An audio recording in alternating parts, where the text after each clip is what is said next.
Bonsoir tout le monde, bon mercredi. Alors après la joie, il y a un sentiment d'incertitude qui plane concernant le conflit entre Israël et Gaza.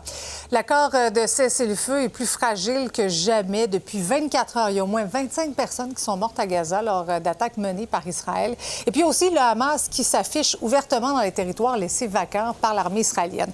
Sabrina est avec moi pour faire le point. Le président Trump, au cours des dernières minutes, qui a mis de la pression sur le Hamas. Oui, parce que le Hamas, comme tu le disais, tente en fait de reprendre le contrôle de la bande de Gaza. Alors, en marge d'une conférence de presse, pendant que Donald Trump, en fait, répondait à des questions, il a dit que le plan demeurait le même, c'est-à-dire qu'on voulait réitérer que le Hamas devait suivre le plan et devait se désarmer. On l'écoute. We want the weapons to be given up, sacrificed, and they've agreed to do it. Now they have to do it, and if they don't do it, we'll do it. Oui, parce que je le disais, on voit de plus en plus des membres du Hamas se promener en fait dans les rues de la bande de Gaza. Ils réalisent des opérations sur le terrain pour ce qu'ils disent nettoyer la bande de Gaza. Pendant qu'on voit des images quand même assez crues, donc qui pourraient vous choquer, on voit des membres du Hamas exécuter en pleine rue des gens et selon plusieurs médias locaux, le Hamas aurait demandé à près de 7000 membres de prendre le contrôle des endroits qui ont été délaissés donc par l'armée israélienne.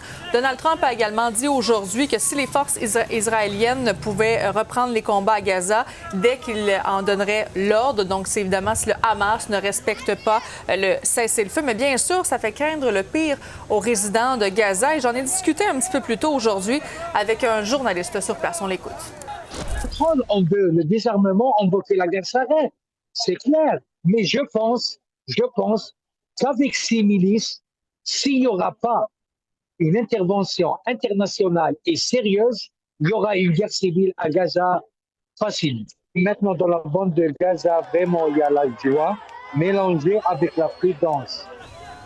Et Israël, Sabrina, qui s'apprête à recevoir de nouveaux corps d'otages. Oui, au cours des prochaines minutes, si ce n'est pas des prochaines heures. Alors, Israël qui devrait recevoir 2 corps d'otages de la part de la bande de Gaza. Il y en a d'autres également qui pourraient suivre au cours des prochaines heures, prochains jours. Pendant qu'on voit, en fait, l'image de ce jeune homme, ce corps qui a été redonné, dans le fond, à Israël hier. Alors maintenant, on voit Uriel Baruch, 35 ans, qui avait été enlevé pendant le festival de musique du 7 octobre. Et là, c'est Ethan Lévy, c'est un chauffeur de taxi qui a été aussi tué le 7 octobre 2023.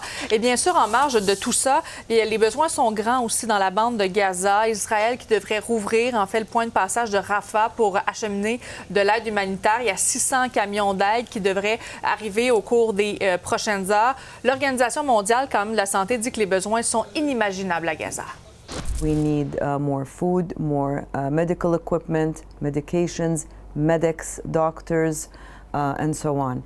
It's a huge amount of work, and we're really hoping that the peace is fully sustained so that we can start and continue to evolve.